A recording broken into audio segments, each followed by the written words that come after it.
Coming up on the show, Georgia's Public Service Commission has approved a massive energy build-out, but some experts say the math just doesn't add up. Plus, home buyers across Metro Atlanta are dropping prices and sweetening deals like we haven't seen before in years. But why aren't homes still affordable? And what started out as a playful kiss cam moment at a Coldplay concert has exploded into a corporate scandal. We're going to look at this and a much broader implications around relationships and public perception. That's all coming up on the show, folks. This is The Take. Let's get it.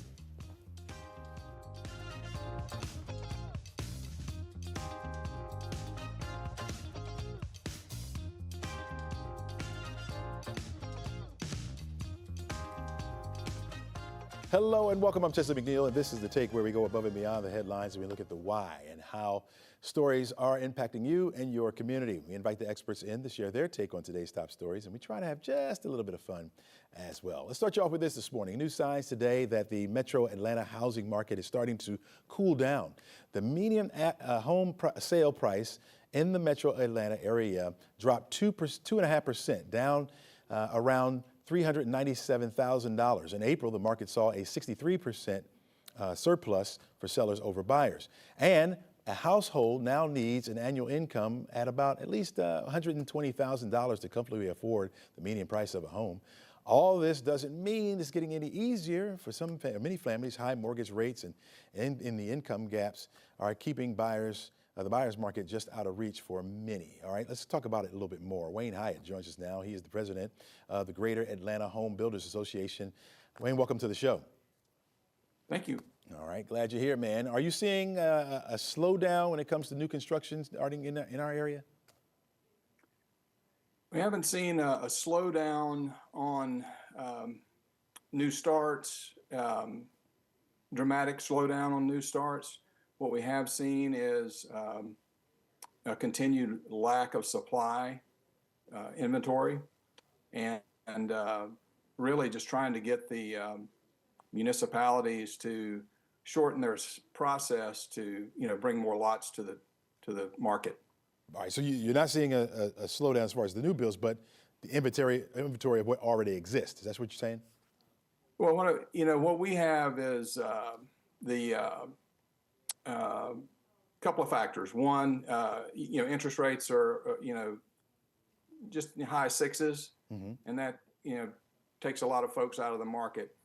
Different segments of the market are affected differently. Custom home buyers are not as affected as, say, first-time home buyers because they're trying to qualify and things of that nature. So as far as what we're seeing, it's primarily interest rate driven. Demand, and the fact that there's just not a lot of new stuff for somebody to come and look and say, hey, I'm interested in that because my old house doesn't have that and I want that. So those are some of the factors that we see. Gotcha. What are the incentives out there or any kind of benefits for people to buy right now? The primary benefits come in a couple of different forms. One, for the first-time home buyers, they're interested in an interest rate buy down of some description. Be it temporary or permanent. The newer home buyers who are custom home buyers and or 55 plus categories, they're getting a lot of upgrades at reduced prices, and so that's obviously attractive. Gotcha. Is the balance between supply and demand tipping toward the buyers, or only those who can truly afford those interest rates right now? I would say that the supply and the demand, there's still a demand for new homes,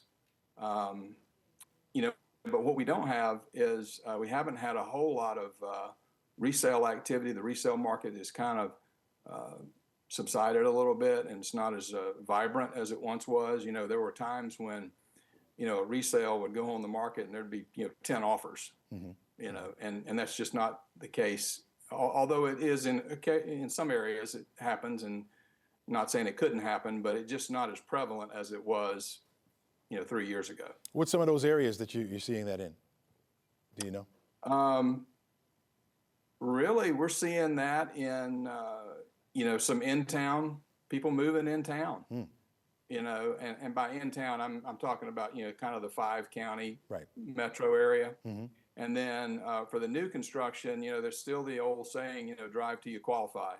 And that's what's happening with that. Is still benefits out there for first-time home buyers? I know you were talking about the incentives for people who may have a home and then they're not getting the amenities that they may want that their home doesn't have. But what about first-time home buyers? There are some programs out there for first-time home buyers, and they're driven by income and things of that nature. But they're kind of specific to entities that are offering those, such as kind of like the old bond programs and things like that. Yeah. You mentioned people wanting to move into the what you call the metro area, meaning the 5 major counties around our area. Are there any places within those that people want to be in more than others? Are people coming back to the city? Are people just wanting to be in the suburbs? What are you seeing? Well, we've really seen a lot of, in certain pockets, for instance, if you can find an older home in a desirable area that you feel like you can renovate or whatever, then that sort of market is a little bit hot right now. Because people are looking for a value, and they could find a 3-2 ranch that maybe was built in 1960, and all of a sudden say, well, you know what, I think we can make that work. Yeah. We can add this, add that. So that's a market. There's other markets. Some of the municipalities within that 5-county area are doing some incentives for builders and developers to come in, and they're erasing lot lines and things of that nature. Gwinnett in particular comes to mind. Yeah. All right, Wayne Hyatt, thanks so much for joining us. Thanks for your insight this morning. Appreciate you. Thank you. All right. All right, folks, let's take a look at that forecast for today. Hot, hot, hot. You need a home with a pool maybe, or a lot of shade, right? Especially it feels that way on days like this. Now, we know the summer won't last forever, but it's here at least for the foreseeable future. 96 for the high temperature today. You factor in the humidity, it's going to feel closer to 100 out there. Of course, the rain will have something to say about that high temperature today. We're expecting scattered showers and thunderstorms to move into the area. 40% chance this afternoon, down to a 20% chance tomorrow, near 90 for the high temperature. That's where we should be for this time of year. We're going to see that temperature rise back up, though, as we head toward the end of the week and into the weekend. 94 by Sunday with a 20% chance of rain, 30% chance by next Monday, folks. We'll be back right after this. Welcome back to the show. President Donald Trump expected to talk trade today, 10 days out from sweeping tariffs that set to hit trading partners all around the world. Joining us now is NBC Washington correspondent Alice Barr, who's been covering politics for years now. And Alice, this meeting today with the president is with the president of the Philippines, but there are still countries still in line for these tariffs. Why is the nation's Treasury Secretary saying there's no rush in trade negotiations? Yeah, so we're butting up against nearly this deadline. We're 10 days away from the August 1st deadline when the Trump administration has said that these sweeping reciprocal tariffs are going to go into place. And these are the ones that President Trump announced 3 months ago and then pushed back the date, and kind of it kept being a shifting target. And now they're saying August 1st is a solid deadline. But what we've heard from the Treasury Secretary and from, frankly, other members of the administration yesterday, the Commerce Secretary said something along the same lines, is that on August 1st is when countries are going to start paying their elevated tariff rates. And it's a formula, basically, that differs for each country. That's the date that they're going to start paying those rates, but it doesn't have to be the date that they stop negotiating. So what Treasury Secretary Bessent said is that he's more concerned with getting high-quality deals than getting them rushed into place by August 1st. Now, President Trump had initially said that his administration was going to make 90 deals in 90 days in order to square away different trade agreements with all these different trading partners. And as time ticked on, it became clear that that was not going to happen. Then the administration sent out a batch of letters basically dictating to other countries, this is the rate that you're going to have to pay. That was, I think, intended to jumpstart a lot more negotiations more rapidly. And it seems like starting the tariffs on August 1st could be still in that same vein, attempting to kind of kickstart countries into feeling a little bit of pain and wanting to make a deal more quickly. But it's important to remember when we're talking about import taxes that that pain's going to be felt on both sides, and that U.S. businesses here are going to have to, pass along more of those costs to consumers as they start getting more and more import taxes stacked on top of each other. Yeah, I got it. All right, Alice, we've got a new interview from Hunter Biden, the son of former president. He says he's talking about his father's debate performance last year right here in Atlanta. Talk to us about that. Yeah, this was interesting. He really went off in this podcast interview that came out exactly 1 year after former President Biden dropped out of the 2024 race. And in it, his son, Hunter, first off, went off on a lot of prominent Democrats, including notably Speaker Emerita Nancy Pelosi, for having, he felt, turned on his father and for basically forcing him out of the race after, of course, that fateful debate in Atlanta. And what Hunter suggested in this new interview is that his father's poor performance in that fateful debate may have been caused by using the sleep aid Ambien after extensive foreign travel in the weeks that were leading up to that debate. I remember at the time that he'd been doing all this travel, and then he went to Camp David and camped out for a week and went through, debate prep. And I think Hunter is suggesting that somewhere during that time, he was just wiped out, that he was taking Ambien, and that may have had something to do with this. The former president's office declined to comment. Yeah, let me get you out of here on this one, Alice. The Trump administration released a mountain of new documents about the assassination of Atlanta-based civil rights leader Martin Luther King Jr. Talk to us about what went into this decision. So President Trump talked about this on the campaign trail, about declassifying files regarding JFK. And then very shortly after he came into office, he did sign an executive order declassifying files regarding JFK, RFK, and MLK, Dr. Martin Luther King Jr. And then he moved up the date that they would be unsealed a little bit. And so this is some 240,000 documents that are now released that had been under court-ordered seal for nearly 50 years. It's not clear how much may actually be new here, and it is clear that family members of Dr. King did not want this to happen. They're asking for people to be respectful of their ongoing grief as they're going through these documents, and it remains to be seen if there will be anything actually revealed there. We will see. We will see. Thanks a lot, Alice. Really appreciate it. All right, data centers continue to grow in Georgia. Could that be greater impacts on your wallet? We're going to talk about it coming up. Welcome back. Georgia's Public Service Commission just approved a massive expansion of energy production, at least 6,000 new megawatts by the year 2031, mostly to meet projected demands from data centers. Some are questioning whether the projections are overblown and if ratepayers would be stuck with footing that bill. With us now is Patty Duran, the founder of Georgians for Affordable Energy. Patty, welcome back to the show.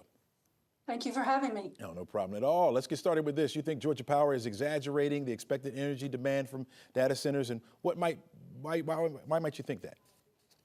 Georgia Power has a long history of exaggerating load growth forecasts, beginning with, well, I don't know when they began, but I know that during the lead up to Plant Vogtle units 3 and 4, they predicted an annual growth rate of 4%.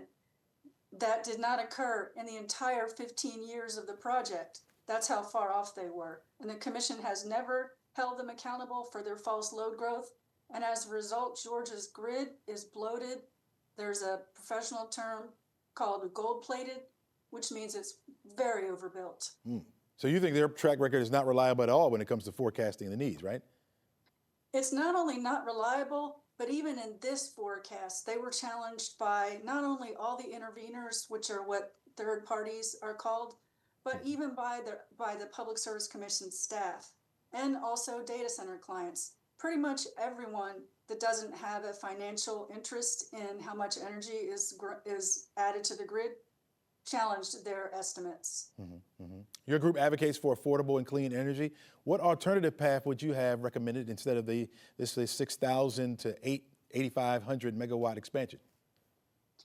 There's a new paper that was released by Duke University's Energy, Environment, and Sustainability Institute in February that said, and actually it's the most exciting academic paper in energy circles that has been released in the last many years, that shows that actually no new energy growth is needed to meet all the data center needs in the country if data centers were just managed a little differently in how they interact with the grid, using different load curtailment, demand response, and other solutions to the grid that that are available now. But of course, this commission did not care about that paper or acknowledge that paper. And in fact, they disregarded a lot of expert testimony during the 3 sets of hearings that led up to their decision.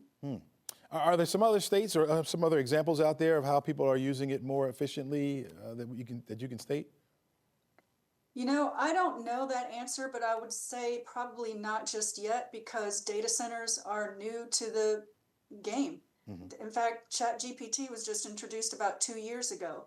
It's hard to imagine how quickly all of these data centers have arrived on the scene. I will say that in Georgia, we are particularly in a precarious situation because our commissioners have rubber stamped almost everything Georgia Power has ever asked for. And it's one of the reasons that Georgia Power bills are 5th highest in the nation. And I also examined data from FERC, the Federal Energy Regulatory Commission, and learned that Georgia Power's profits per customer are higher than any utility of its size, which are 2 million customers and above. Georgia Power has 2.8 million customers. Georgia Power earns more profit than any other utility, and even the second place one, which was Florida Power and Light, was far behind Georgia Power in terms of profits, and that's because of this commission. Yeah, Patty, what do you say to those folks who think that data centers are an economic boom? They're not an economic boom. That's the issue. They bring hardly any jobs. The data centers don't require any engineering expertise once they're set up, and they do require a lot of energy if they're not managed properly, which they're not being in Georgia, and a huge amount of water, which we don't even know how much water because there have been no studies or any examinations of data center water needs in Georgia. And while we have plenty of water, that doesn't mean that we won't have droughts, and it doesn't mean that the huge amount of water that data centers are requiring isn't a risk to water tables and water areas around the state. All right. Patty Duran, thanks so much for joining us and really appreciate your insight. Thanks for having me. All right. Coming up on the show, how having a grocery list could help out your spending. We'll talk about it right after the break. All right, from your grocery list to your Amazon wish list, what we write down shapes what we actually buy. Here to examine the psychology of our shopping list is friend of the show and consumer expert Morgan Ward. Morgan, welcome back to the show. Morning, Chesley. All right, let's get right to it. Are we unknowingly turning what our wants are into our needs by writing them down? Writing them down is actually a great way to go through the grocery store because it creates a goal. And if you have the goal of buying vegetables, then you might be less likely to stop in the chips aisle. And it reminds us what we intended to do when we went to the grocery store, maybe eat healthy, for instance, rather than make impulse purchases. So retailers and influencers are now helping us build lists. Do you see that as helpful planning or just kind of manipulation? I think it's helpful planning depending, of course, on what's on that list. People make 23% less impulse buys when they are following a list. So if you've given somebody a good list, a list that actually aligns with what they want to purchase for themselves, then I think it's a really good thing to do before you go to the grocery store and sort of buy willy-nilly. So you're finding a growth trend of just sticking with default options when it comes to buying things, but could that be costing us some money? Yeah, defaults are great if they are defaulting us to make good decisions, right? So we don't like to think too hard for small decisions that don't matter that much. So we tend to choose something that seems to be obvious or seems to be chosen by an expert. So for instance, if you go to get a coffee and there's a default tip, then you might just go with that tip instead of writing in your own, which takes much more time, or a default amount to donate to some kind of place that you want to donate. If there's a default amount, you might be more likely to take them up on that offer, or even sharing your email. If they've defaulted you into sharing your email, you might not unclick that default yes. Gotcha. Is there some simple change that we can make to outsmart these platforms that profit from this kind of action? Yeah, you can remind yourself that this is just selected by somebody who has an agenda, and so that you really need to think about whether this defaulted choice is really in your best interests. Gotcha. All right, finally, let me get you out of here on this now. You're seeing an issue surrounding restock culture. What is that, and why is it a bit of a problem? Oh, restock videos are addictive, and they basically leverage the idea that you can have as much as you want and that it's beautiful. And so, what I think it encourages is what it encourages consumers to do is buy things often that they don't even use, that just happen to look beautiful in a refrigerator, and that causes us to sort of overconsume, which we've talked about it before, but overconsuming is certainly a huge problem in this country. So we don't need any more reminders to buy more stuff. I know that's right. We don't need any more reminders. What advice would you give people trying to balance this all out? I would say remember what you actually use. You probably don't use 46 tiny deodorants, right? As beautiful as those look in your cupboard, you don't use those. And so we need to purchase things that we think we'll use, I would say in the next month, for things that, we use repeatedly. Otherwise, things tend to expire, or we start using different products. So just remember what you're actually using and try to purchase that rather than what looks beautiful. You want to try something different, right? You may buy the same product and then they put a different flavor out on it, or put some kind of new scent on it. And so we want to try that. But you're saying we Yeah. shouldn't do that. Don't do it. All right, just as simple as that. Morgan Ward, thanks so much for joining us. Appreciate it. I'm just not going to do it. Don't do it. Thank you. All right, take care. Still to come, folks, we're going to talk about what's going on with the president's health, and we're going to talk about the latest issue around the airline industry. You want to stay tuned for this. All right, welcome back to the show. You may have seen photos recently, bruised hands, swollen ankles, and the speculation starting to swirl. This following with the confirmation of a medical issue with President Donald Trump. The specific diagnosis, chronic venous insufficiency. But what is it? What is it? And how much of a concern is it for the president? Well, here now, joining us is Powell Coley. She's a Denver-based cardiologist and founder of Cherry Creek Heart. Welcome to the show, Powell. Good morning, Chesley. Nice to be here. All right. Now let's start off with the basics. What exactly is chronic venous insufficiency, and how does it show up in someone's daily life? So chronic venous insufficiency is exactly how it sounds. It's a chronic condition that's progressive.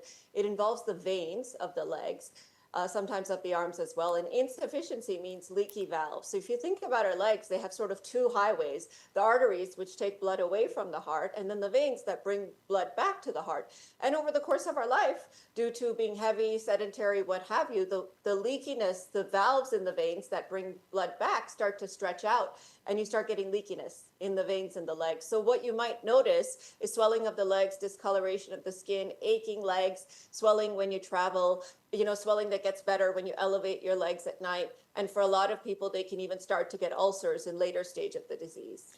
Is this just fluid that's leaking, or is this actually blood from your veins that's leaking out? It's fluid. So Okay. the blood pools in the legs, and then because the blood is pooling in the legs, that causes more pressure on the valves. And so you start to, almost like a wet sponge, get some of that fluid from the blood leaking out into the skin. So you can start to see thickening of the skin. When you push your thumb into your shin, you can actually see a dent left behind. These are all signs of chronic venous insufficiency. Now, when we see swelling in the legs, sometimes we also think other things. We think heart failure, congestive heart failure. We want to make sure it's not that, because if the blood is backing up into the legs from the heart, that could be a problem. The kidneys and the liver help us hold on to our blood inside our blood vessels. So kidney disease or liver disease can also cause swelling in the ankles as well. And then blood clots can also cause a blockage in those highways and cause that swelling. Gotcha. I heard you mention two things. You mentioned heart issue, and then you mentioned circulation. Is it both, or one or the other? So when it's chronic venous insufficiency, it's not related to the heart. So you rule out the heart, the blood backing up from the heart, you rule out liver disease, you rule out, kidney disease, and then you do an ultrasound of the legs that shows that the blood, instead of coming up towards the heart, is actually going backwards. That's called venous reflux. That's how you make the diagnosis of this condition. When you've ruled out all the other bad things that cause swelling, and you demonstrate in an ultrasound that the blood is going in the wrong direction. Wow. What kind of symptoms could the president be feeling, or someone who is suffering from this, even though he's not admitting discomfort? Yeah, so in the president, what prompted the testing was a noticeable swelling of his legs. Now, incidentally, they also noticed some bruising on the back of his hands, which is not related to a venous condition. That's something else called senile purpura, which means basically senile as you get older. Purpura means purple discoloration of the skin because the blood vessels on the back of our hand are very fragile, and as you get older, they can tear very easily. We also know that the president is taking an aspirin every day, which can make you more likely to have bruising and bleeding as well. So that seems to be from trauma because this is a high traffic area, unrelated to the vein condition in his legs, but he did have swelling in the legs. Now, the White House physician has told us that they've ruled out congestive heart failure with an ultrasound or an echocardiogram of the heart. They've ruled out blood clots as well. They've ruled out a problem with the arteries, which are the highways that carry the blood down. And they've made that diagnosis of chronic venous insufficiency. Yeah. What kind of treatments would someone go through for this? Can it be stopped or reversed, or you slow it down, or what do you do? So there's no cure for chronic venous insufficiency. It's a progressive disease, and it's related to genetics, and pregnancies can increase our risk as well. As we get older, we can get it. Smoking can make it worse, but there are treatments. So the most conservative treatments we start with first, which are just compression socks to support the veins so that they're not bulging out and handling all this blood.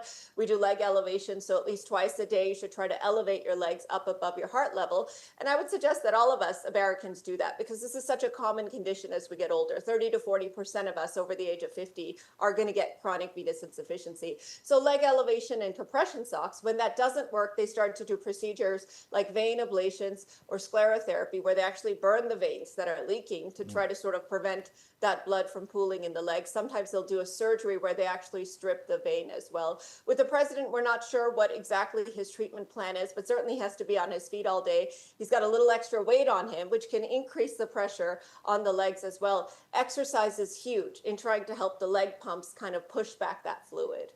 All right, Dr. Powell Coley, thanks so much for your insight on this. Thanks so much for joining us today. Thanks for having me. All right, good insight right there. All right, you're looking at our north side camera here, the King Queen building right there in the foreground. You got Georgia 400 and also 285 there where they meet.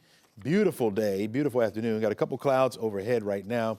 Those clouds not yielding any precipitation at all. We're not worried about that, at least for now. We're expecting some scattered showers, thunderstorms to roll up into the area a little bit later on this afternoon. Hot and humid once again. I know you are probably sick of us saying that, but that's the way it is, at least for now, folks. We are in July, well into it, headed toward August, so the dog days even coming up next, so more 90s are on the way. All right, speaking of a rough few days for the airline industry. Alaska Airlines is back up and running after an IT outage on Sunday. The grounding lasted a few hours and impacted more than 200 flights, and delays stretched into Monday. Last Friday, the pilot of a Delta Airlines regional plane flew by SkyWest had to perform a go-around maneuver after nearly colliding with a B-52 bomber before landing in North Dakota. The pilot had to perform what is being described as an aggressive maneuver and followed by an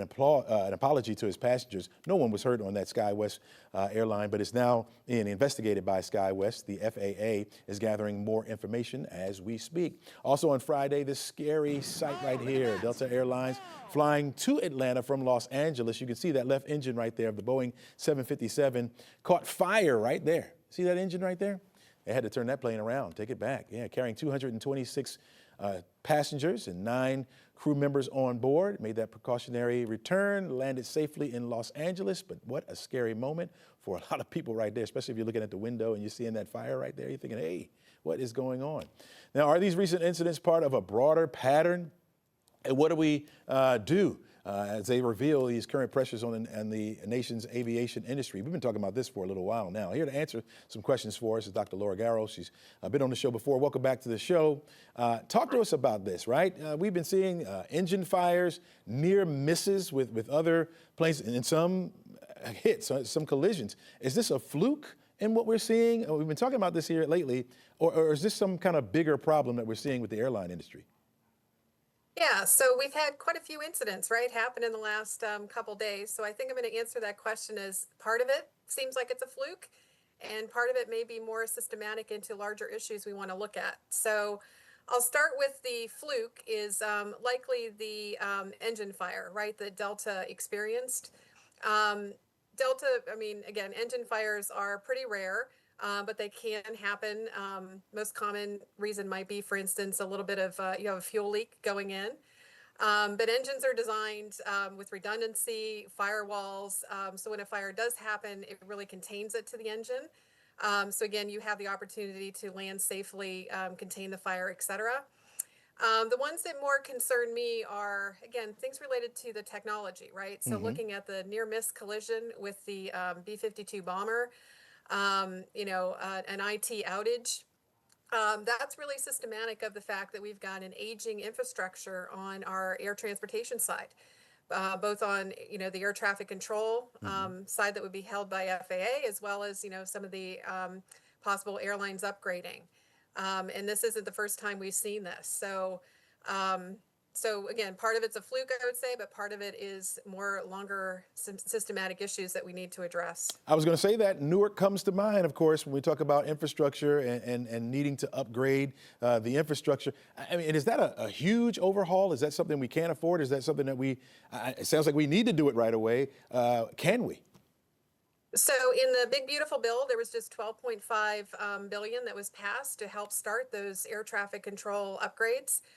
Those include things like putting in new towers, radar systems, for instance, to help on the communications going in. Duffy has asked, though, Congress to consider giving him another, I think, 19 billion, which is what he says he needs to actually get that plan in place. So it's a big undertaking, but I think we are, making headway towards that finally. But yeah, it's a big undertaking. Some of these systems go back to 1950s, 1960s. So we really do need to start looking at the upgrades. You look at that fire on that plane. We've seen incidents of that. We've seen even smaller planes. I'm thinking about the one in Philadelphia, the Philadelphia area that went down. It raises a lot of concerns. Should people really be concerned, or do you think, again, flukish, maybe we should just keep flying? Yeah, so again, I can only answer this personally, right? So I mean, I've worked in aviation for 20 years, but when these things happen, I know as a traveler, I myself also get nervous going back up.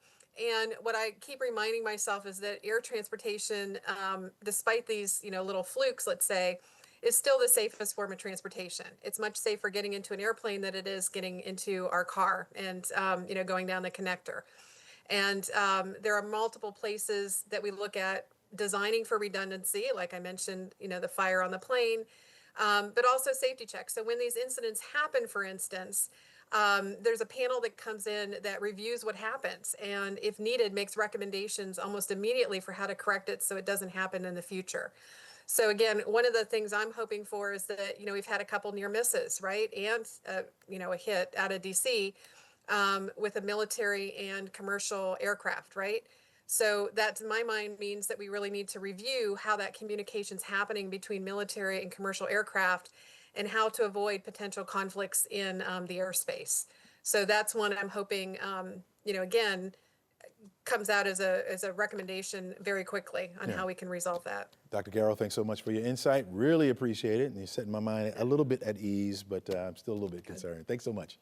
Really appreciate it. Thank you. All right, plenty more stories for you coming up after the break, folks. We'll be back right after this.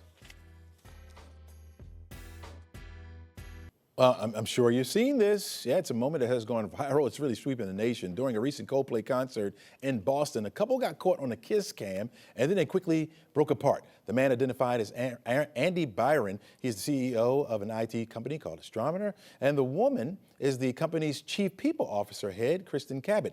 Now, this prompted Coldplay, the lead singer, Chris Martin, to say either they are having an affair or they're very shy. Could be funny, right? But not for the families, right? Byron and Cabot are each married to other people, all right? Byron has since resigned from the company as CEO, and the moment has reignited discussions about workplace ethics, privacy rights, and how social media amplifies personal events. With us now is Lauren Jackson, a life coach and a life and dating coach and founder and CEO of mental health practice Cultivate Your Essence. Welcome to the show. Hi, thank you for having Are me. you ready for this? Let's get to this thing. I'm putting my mental health therapist hat to good use with this Okay. story, so yes. All right, so we've been diving into this incident, and since it first took place, it's all over social media now. People have been mimicking it, redoing it, even at sporting events and so forth and so on. Let's start with your first reaction when you saw this. What did you think? You know what? I think what made it worse was the fact that they amplified it by their reaction. And if you notice, both of them knew they were in the wrong. But the problem was, even in a romantic relationship, he wasn't even there to protect her in that moment. So, again, when you're thinking about superiority versus her role, there is a power dynamic there that shows I'm going to save myself at all costs and I'm going to leave you to the wolves. And this is a perfect example of that. Whoa! All right, so the woman hit her face, the man ducked down, the band even made a joke of it. This is a public place, right? And so, I mean, do you think they thought they could hide from people? I mean, they got caught on camera, obviously, but this is a public place, right? Well, yes, but if you look at how their body language was, they had been used to doing this in public numerous times. Good That's what point. I'm assuming at Good this point. Good point. point. But also too, let's think about it. What's the chances that you are going to end up on the kids cam now? There's a 50-50 there chance there. But if this has become a normal behavior, why would you think anything different? And it seems as though this isn't uncommon practices within the company because there seems to be some allegations even around, is this his first time messing around with somebody in the company as well? So if there's a mindset there that's stating that I am in leadership, I am the CEO, I can do pretty much what I want, but this is the first time I'm being held accountable and on such a public platform. Yeah. Now it's actually giving me the chance to think, oh, well, I could possibly get caught on a bigger stage. Mentally, talk to me about public shame. Like, obviously they were mortified, right? She turns around, she's covering her face. He ducks all the way down, trying to hide. Mental shame, what does that do to us? Well, here's the thing about shame, because I think sometimes when we look at it, it definitely can be used as a tool to manipulate, right? But also, it's a way of holding a mirror to your actions. You can't run away from everything. So now you actually have to confront the very things that you thought was going to be hidden in the dark. So the more you're actually being hit with my actions are now having a global impact. Because when I say global, let's think about it. It's not just the families that are impacted, it's the whole company's Right. culture within that, right? So now there is a whole thing about I have to resign. Now we have to think about how is this going to impact the company culture, how are employees going to work? Can they trust HR at any point in time? Now you've created a whole dynamic that's bigger than just you. So while it is hurtful in the moment and very embarrassing, now it gives you some tangible things to walk away about and reflect on your mindset. I do want to talk about the families affected by it, but I want to ask you this before we get to that.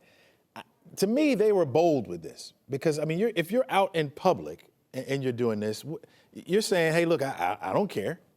But then you get caught on camera and you want to act shame. Like, is there a mental thing behind that? Well, I think, when you've been able to get away with something for so long, until the rug is literally pulled under you, why would you think anything differently? It's no different than when somebody puts a boundary down, say, hey, don't do that. But if the behavior has continued and you've allowed me to do it, but now you're actually holding me accountable, that's the only thing that's going to make me change that behavior in the first place. Because if I've been able to get away with it, it's been conditioned. And on top of it, who is going to challenge you? Well, Coldplay now, From right? a corporate standpoint, even if you're thinking about it from a family standpoint, I'm sure this isn't the first time. Wow. So talk to me about the families that are affected by this. What's the first emotional step to take there if you're the spouse at home and you're watching this obviously online, or you're seeing it for the first time, or even one of your friends show it to you?